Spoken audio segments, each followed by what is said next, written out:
সাতক্ষীরার কালীগঞ্জ উপজেলায় টানা 4 দিনের ভারী বর্ষণে ডুবে গেছে সদ্য তৈরি আমন ধানের বীজতলা। ফসলের মাঠ, সবজি ক্ষেত সহ বিস্তীর্ণ এলাকা পানিতে তলিয়ে যাওয়ায় চরম বিপাকে পড়ছে শত শত কৃষক। কালীগঞ্জ উপজেলা প্রতিনিধি আলমগীর হোসেনের তথ্য ও ভিডিও চিত্রে জানা গেছে, বুধবার সরেজমিনে বিষ্ণুপুর, কৃষ্ণনগর, দক্ষিণ শ্রীপুর ও কুশলিয়া ও আশপাশের এলাকার মাঠে দেখা গেছে সদ্য তৈরি বীজতলা সম্পূর্ণ পানির নিচে।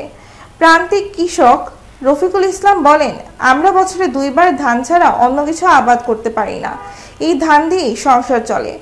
এবার বীজ কিনে বীজতলা তৈরি করেছি, তাও পানির নিচে। এখন আবার নতুন করে ধান কিনে বীজতলা করতে হবে, যা অনেক ব্যয়বহুল। স্থানীয় কৃষকরা বলছেন, এই ক্ষতি পুষিয়ে উঠতে তারা সরকারি সহায়তার দিকে তাকিয়ে তারা চাইছেন দ্রুত তাদের মাঝে ধান বীজ সরবরাহ করা হোক।